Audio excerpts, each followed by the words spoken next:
You're listening to 4CRB's interviews and talkback series. Welcome to the microphone, Supreme Court Judge David Ashton Lewis. I like the way you say Supreme Court Judge.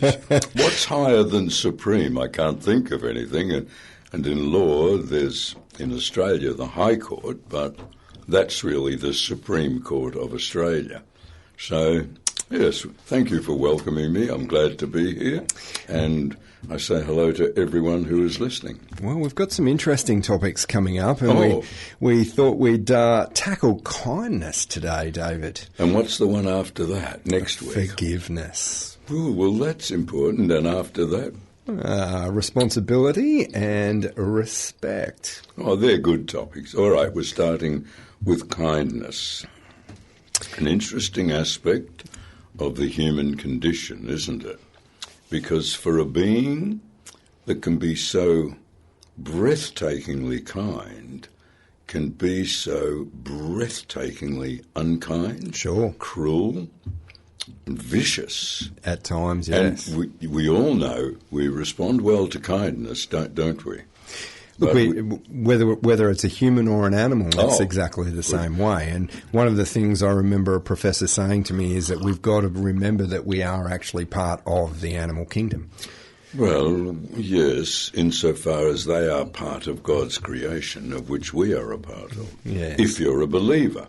If you're not, I've heard some speeches over my lifetime of atheists who've just said, we're just an animal.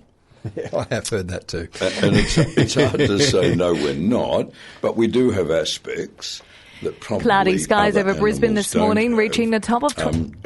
Any animal will protect its young, usually, and, fight for their survival. But we have been, either by breeding, if you don't believe, or by God, if you do believe, we've been given a soul and a spirit that breeds a consciousness, and that consciousness breeds things like love. And the interminable debate, when I was 21 and I was studying zoology, and we had to look at with one of the professors, does a mother animal love her young? Does she protect her young, or because she has a conscience, or is she just responding to stimuli?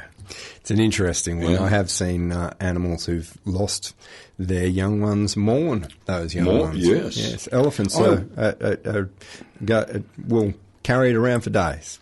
Not only that, I watched one of my adult children was looking at YouTube, and she was looking at things in the animal world, and one was this big female elephant, full grown, and she was moving with the herd, and there was they were like deer, and they weren't deer because it was in Africa, and one got caught in a mud hole and couldn't get out, and you actually watch this mother elephant turn around, come back, put her trunk in, and trunk around the horns, and start to pull it out, slip back in.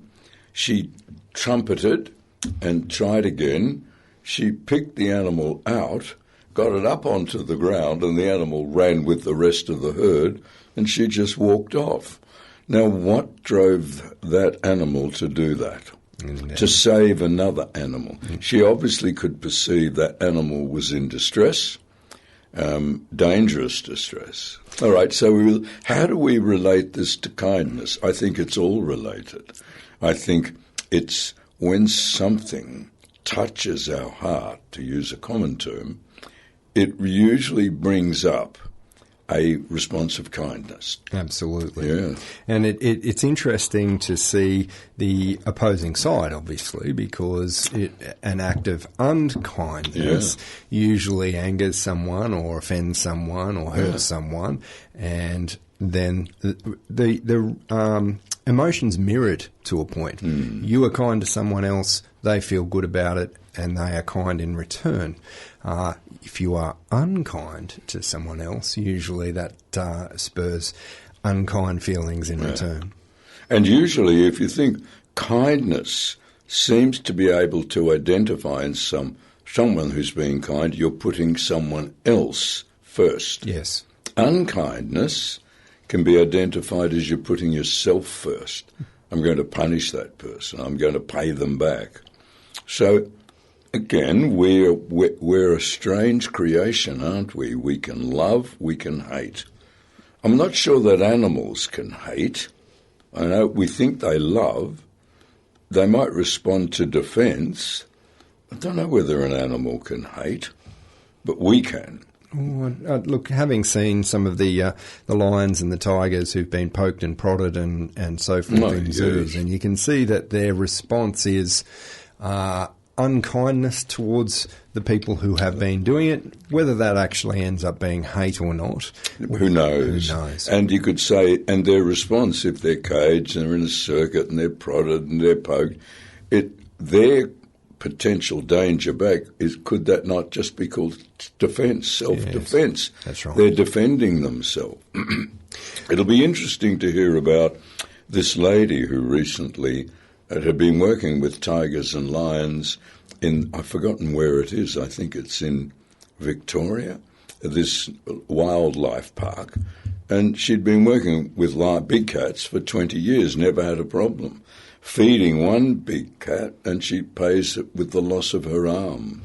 You just don't know. You don't. You just don't. I think I remember reading something about one of the tigers or one of the lions at now where is that? That is Dreamworld. Yes, it is Dreamworld, and they just walk around amongst them. They did, but this one took a dislike to one of the handlers and is not allowed to. They're not allowed to walk around freely in the enclosure with this animal now, for the fact that it's unpredictable.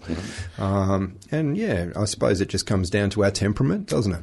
Yeah, and I can't think like a big cat, as it can't think like me. No. Now, we can study them and study them. We can observe and observe. We can build up relationships with them. But we'll never fully understand them, not in this domain. So then we move back into kindness. And let's look at someone who didn't show kindness, and I think most of the country were really either for or against Erin Patterson.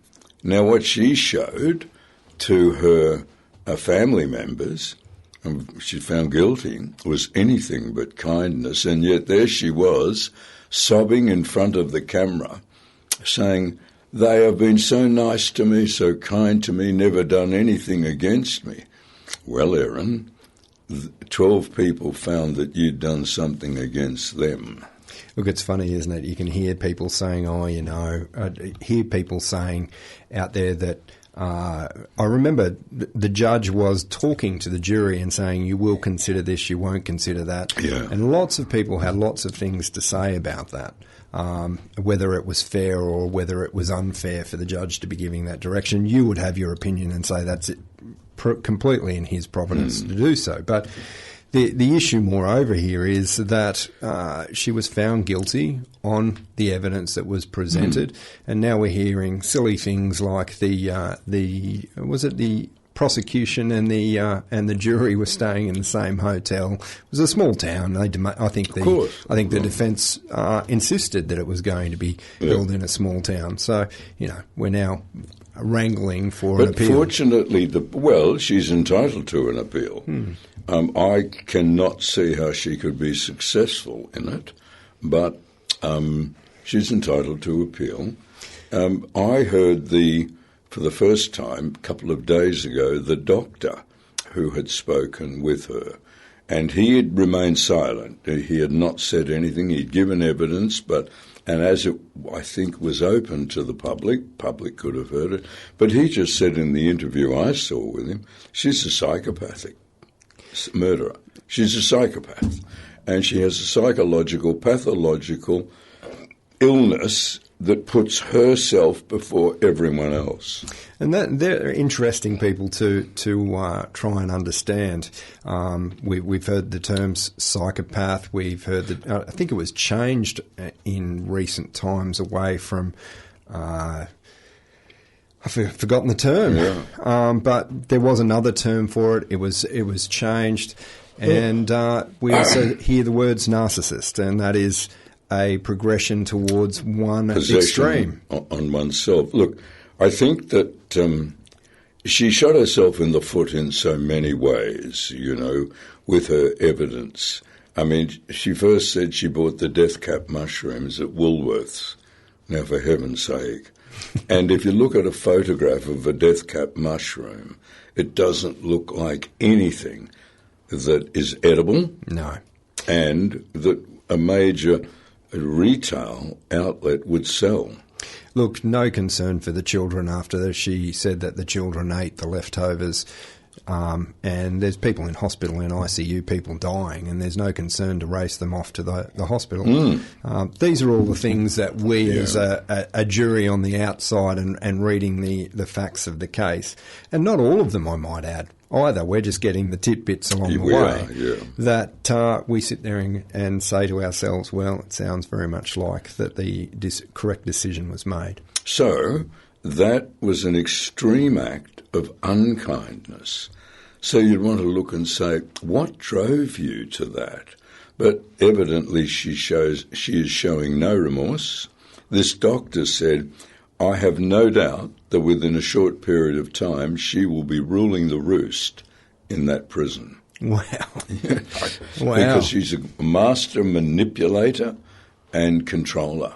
Well, I hope that the staff in these places are sufficiently well trained to keep Erin Patterson in her own place. But it raises the question what we're looking at. Why? What drove her to be so unkind? Look, and again, that could be mental illness. That could be, as you say, a sociopath or a psychopath. Yeah. There's the other word for you. and you're just not going to know the psyche of the person, are you? Those people hide themselves very, very well. They do. Look, the political environment's always an interesting one when we think of kindness. And I look at it from the point of view of who's in conflict and who's not in conflict, and it shows the differences in those societies. So Somalia have been battling amongst themselves for ever and a day. There's been some peacekeeping efforts trying to resolve those problems, and the issue is that country suffers for it. Putin and Russia has entered into a war with the Ukraine, and again, because of his policies, his ideologies, the rest of the world have said, we don't agree with you, and both sides are suffering.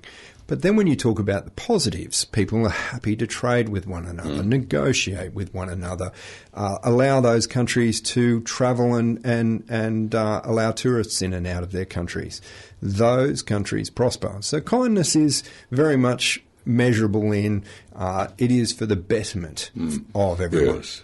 Yeah. Well, and I think it's a fair observation to make that there's far more kindness in people, in societies, in countries, in the world, than there is unkindness.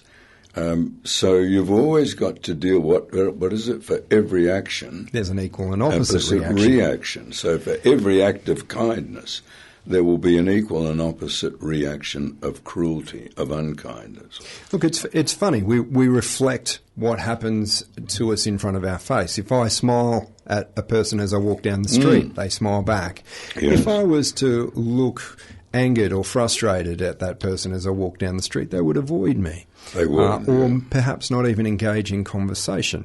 So it's interesting how our emotions can draw people together and push people apart. Yeah, for sure. So kindness is something that I think springs naturally, but needs to be recognised by carers and teachers and parents that I have to enhance this.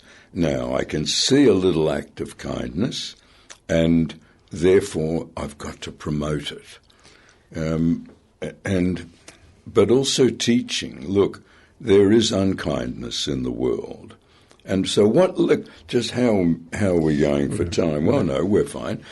So what is kindness? Define it, Colin. Oh, dear. It is an act of feeling happy about something. It's putting someone else or something else before yourself, I think. That's the interesting. starting point. And you would say that that's absolutely correct. That's the action, isn't it? Well, I think it's firstly the thought. That a thought comes in, no, look, I'm going to help or I'm going to do something. Then the action follows that thought. Yes. And there's usually a feeling involved with that as well. Yeah. And that feeling is usually joy, happiness, one of those things that promotes us along and wants us to do that again. Yes. And the rewards for kindness are far more desirable than the rewards for unkindness. Absolutely, they are. The praiseworthiness of kindness, now not necessarily that you seek the praise, but it's the result and it's the reward of kindness. Look, I find it funny and have a good look at society as well as a good look at ourselves. And you can see the differences as we've grown. I'm 50-odd years of age and you're in your 70s, David. Yeah, I am. You've seen a lot of change in society. Yes. To the point today where you often see people stealing cars and breaking into homes. Now, that's an act of unkindness to a point. Putting self first. Self first. And again, how does that reflect on ourselves or the society we're living in? Well, it reflects that we get people sermonising on how terrible it is today and how good it was in old-time days. Well, it wasn't. There was as much unkindness. A lot of it, what we see being played out today in youth crime, didn't happen in the 50s, 60s, 70s because you were too scared. Why were you too scared to do it? Because of the moral outrage, the hurt to your parents, the damage to your own self, and, of course, the punishment. Now, we've moved in modern times that punishment is somewhat less undesirable. And parents, we went through the 60s when, we were free. And so, look, I don't care what my parents think, it's what I think. Yes, indeed. So there'll always be, society may change, but it changes so much so that it starts to come back to sensible thinking. Do you think so? I think look, so, it's yeah. funny how I was reading a book on people who move into murder and serial murder, and the comment that was made was that it's a desensitisation, and it's very similar to a farmer who asks his son for the first time to chop the chicken's head off. Initially, you're very hesitant, you're concerned, you're worried, you think this is bad, this is wrong, but then it becomes commonplace. Well, yeah, for sure. And so, but that's just, again, a trial of life, isn't it? We always have to face up to things that we find repugnant because they're in society, and what you find repugnant, someone else may find as normal, and you have to mix with them. So that's the growing stage, isn't it? And I'm sure every parent out there listening has had that terrible gut-holding time when the first time one of the children has left home to go into a flat or whatever, and it's with, clenched teeth that you're saying, bye, I hope you have a good time, and hoping that they've got a thinking head on their shoulders and things that you in the family life